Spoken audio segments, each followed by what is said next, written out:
Hey everyone, welcome to सनेक्स classes GK. आप सभी का स्वागत है आज के इस लेक्चर में। स्टूडेंट, यहाँ पे हम बात कर रहे थे पॉलिटी के इम्पॉर्टेंट टॉपिक। तो यहाँ पे हमारी बात जो पहुँचती है, यहाँ पे हम आ जाते हैं सिटीजनशिप अमेंडमेंट एक्ट। आज हम पढ़ने वाले हैं। इससे पहले हमने क्या क्या पढ़ा? तो इससे पहले हमने शेड्यूल के बारे में देखा था। एक क्वेश्चन जो कि आपका पूछा जाता है, बहुत ही इम्पॉर्टेंट पार्ट है वो एक पॉलिटी का, जहाँ से आपके अलग अलग तरीके के क्वेश्चन बनते हैं। उसके बाद हमने पार्ट 1 देखा। पार्ट 1 में हमें बात की जाती है इंडियन स्टेट और उसके यूनियन टेरिटरी की बात की जाती है। उसके बाद हमने पार्ट 2 देखा, जहाँ पे हम सिटीजनशिप नागरिकता के बारे में बात करते हैं। कौन नागरिकता ले सकता है, किसको नागरिकता किस तरीके से मिलती है, तो वो सारी चीज़ें हमने डिस्कस की थी, जो कि हमारा एक बहुत ही इम्पॉर्टेंट पार्ट है एग्ज़ाम का, और जहाँ से क्वेश्चन भी पूछे जाते हैं।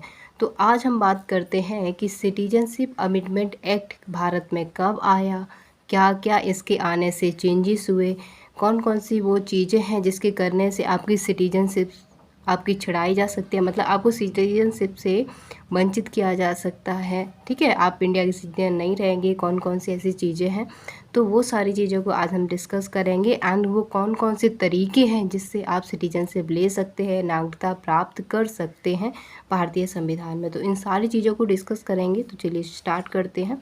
आई होप आपको सारी चीज़ें अभी तक की क्लियर हो गई होगी। कोई भी प्रॉब्लम है तो प्लीज़ हमें कमेंट सेक्शन में ज़रूर बताया कीजिएगा। आपका एक कमेंट जो है वो बहुत ज़्यादा मोटिवेशन देता है कि हाँ, आपको अगर चीज़ें नहीं क्लियर हो रही हैं, कोई भी दिक्कत है, तो हमें कमेंट सेक्शन में ज़रूर बताया कीजिए।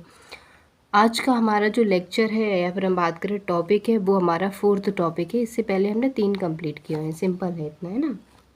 अब हम बात करते हैं सिटीजनशिप अमेंडमेंट एक्ट कब आया था। सिटीजनशिप अमेंडमेंट एक्ट ये आया था 1955। नागरिकता संशोधन अधिनियम कब आया? तो 1955 में आया। तो ये चीज़ ध्यान में रखनी है, वेरी इंपॉर्टेंट। ये पूछा जाता है नागरिकता संशोधन अधिनियम भारत कब आया? तो ये आया था मतलब 1955 में आया था।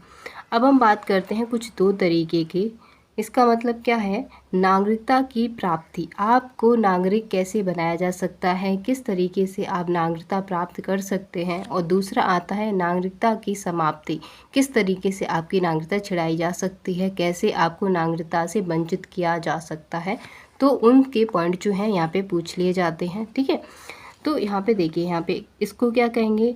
अटेनमेंट ऑफ सिटीजनशिप और टर्मिनेशन ऑफ सिटीजनशिप। कितने तरीके से आप नागरिकता प्राप्त कर सकते हैं, तो उनके जो तरीके हैं वो 5 तरीके से आप नागरिकता ले सकते हैं। तो ये पूछा जाता है कौन कौन से तरीके हैं और वो कितने तरीके हैं, कितने तरीके हैं, ये बहुत ज़्यादा पूछा गया है। तो कितने तरीके हैं? 5 तरह से आप भारत की नागरिकता को जो है वो ले सकते हैं। ठीक है, तो चलिए हम बात करते हैं कौन कौन से तरीके हैं और इनको फिर डिटेल में आपको बताएंगे।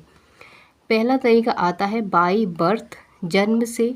ठीक है, डिटेल में डिस्कस करेंगे। जन्म से का मतलब क्या है? आपका जन्म जो है वो भारत में ही हुआ हो, संविधान लागू होने से पहले। ठीक है, नेक्स्ट आता है बाय रजिस्ट्रेशन, पंजीकरण के द्वारा आपको रजिस्ट्रेशन करवाना होता है यहाँ पे, और उसके बाद कुछ टाइम के लिए भारत में रहना पड़ता है, तब जाकर आपको क्या मिलती है? नागरिकता मिलती है।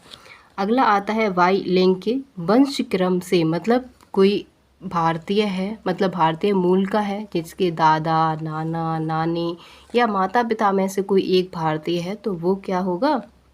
भारत की नागरिकता ले सकता है। किस किस तरह से लेगा, क्या क्या प्रोसेस होंगे, वो आगे हम डिस्कस करेंगे।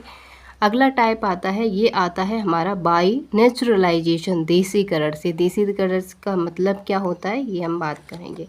और नेक्स्ट टाइप आता है अक्वायर्ड इट्स टेरिटरी। इसका मतलब क्या है? किसी राज्य क्षेत्र के अर्जन से।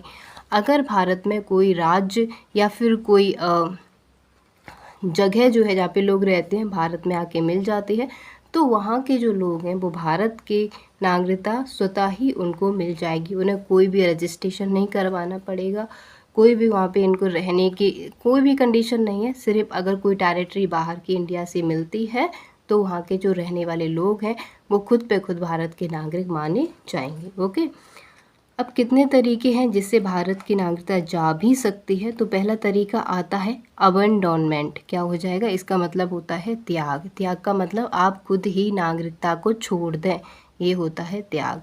नेक्स्ट होता है टर्मिनेशन। टर्मिनेशन क्या हो जाएगा? पर्यावसान। क्या हो जाए? पर्यावसान का मतलब यहाँ पे होता है कि अगर किसी दूसरे देश की आपने सिटीजनशिप ले ली तो आपकी इंडिया की ख़त्म हो जाएगी।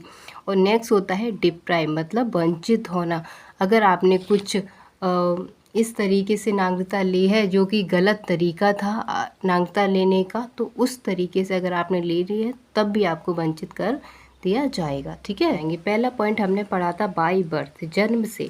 देखिए ध्यान से पढ़िएगा, यदि आपका जन्म 26 जनवरी 1950 के बाद भारत में हुआ है तब आप जन्म से भारत के नागरिक माने जाएंगे। क्या हुआ है? 26 जनवरी 1950 के बाद अगर आपका जन्म भारत में हुआ है तो उस तरीके से आप भारत के नागरिक माने जाएंगे। नहीं तो शर्त क्या है? यहाँ पे शर्त है कि आपके माता पिता में से कोई एक भारत का नागरिक होना चाहिए। शर्त ये है, अगर इसमें से आपके माता पिता में से कोई एक भारतीय होना ही चाहिए। किस केस में? जब आपका जन्म भारत में होता है। यहीं पे बात करते हैं एक एक्सेप्शन की, एक अपवाद की। तो अपवाद का मतलब क्या है? अपवाद का मतलब यहाँ पे ये बन जाता है कि अगर भारत में कोई फॉरेन आया है, मतलब कोई विदेशी घूमने आया है और उसके बाद वो अपने बच्चे का जन्म अगर भारत में देता है तो क्या वो भी भारत का नागरिक माना जाएगा? क्योंकि उसने तो जन्म भारत में दिया है एंड 26 जनवरी 1950 के बाद ही जन्म भारत में दिया है, तो वो नहीं माना जाएगा। इसीलिए ये शर्त रखी गई है, क्योंकि वो भारतीय नहीं है। क्या है? जो विदेश से आया वो भारतीय नहीं है।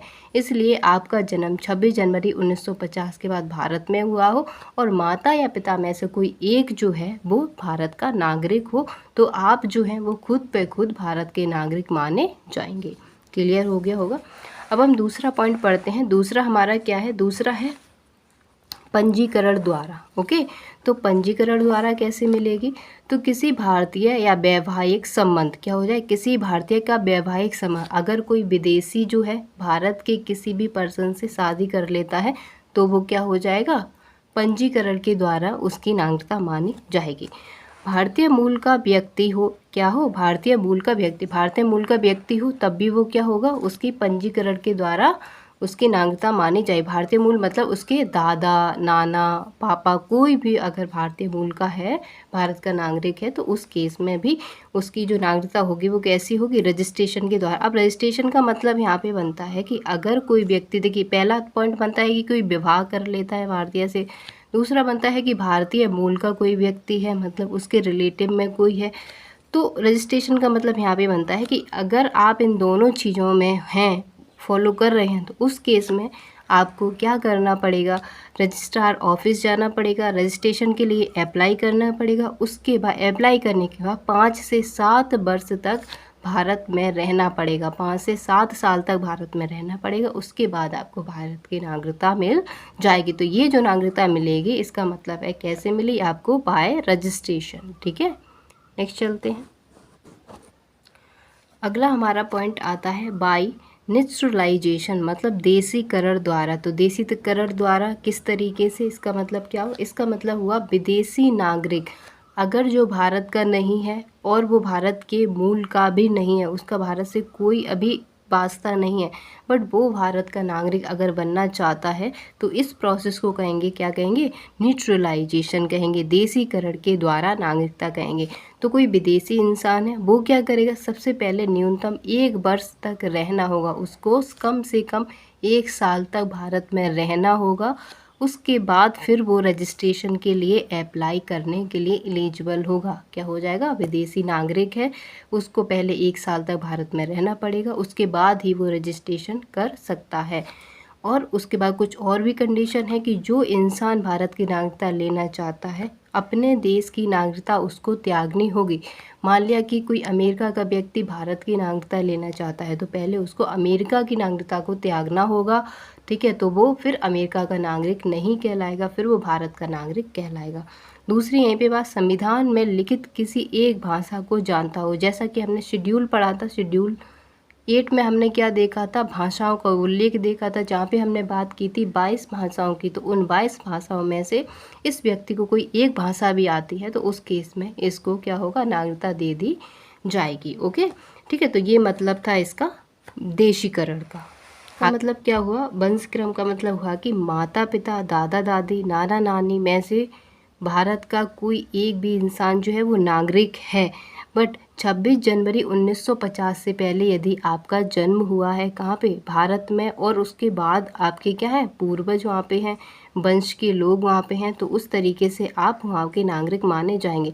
पर अगर आपके दादा पिता नाना नानी जो हैं वो कहाँ हैं, भारतीय हैं, भारतीय नागरिक हैं, और आपका जन्म जो है वो 26 जनवरी 1950 के बाद भारत में ना होके किसी और देश में हुआ है, क्या हुआ है, भारत में ना होके किसी और देश में हुआ है, बट आपके जो वंशक्रम है, जो आपके दादा नाना नानी जो हैं वो क्या है, भारतीय हैं, तो उस केस में अगर आप विदेश में पैदा होते हैं तो आपको क्या करना पड़ेगा, उसी विदेश में मतलब वहीं पर इंडियन एम्बेसी, भारतीय दूतावास में जाकर 1 वर्ष के भीतर रजिस्ट्रेशन कराना होगा, और उसके बाद आप भारत के नागरिक माने जाएंगे। ठीक है।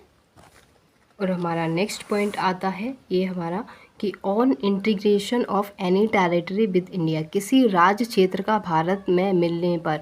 तो हमने अभी पिछली बार देखा था कि हमने क्या कहा था कि राज्य क्षेत्र का किसी भी एरिया का भारत में मिल जाना, उस एरिया के लोग जो हैं स्वतः ही भारत के नागरिक माने जाएंगे। ठीक है, तो यही लिखा है, वहाँ के निवासी भारत के नागरिक हो जाएंगे, मतलब जो क्षेत्र भारत में मिलेगा वहाँ के निवासी भारत के निवासी या फिर भारत के नागरिक माने जाएंगे।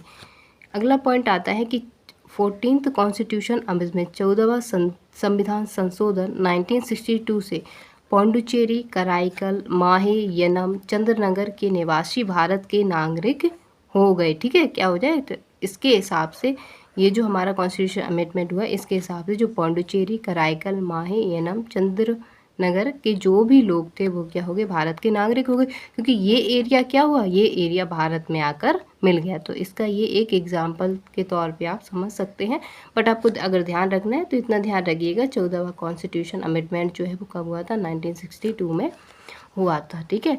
सो स्टूडेंट, आई होप आपको सारी चीज़ें क्लियर हुई होंगी, और अगर कोई भी प्रॉब्लम है तो प्लीज़ हमें कमेंट सेक्शन में ज़रूर बताएं। Thank you.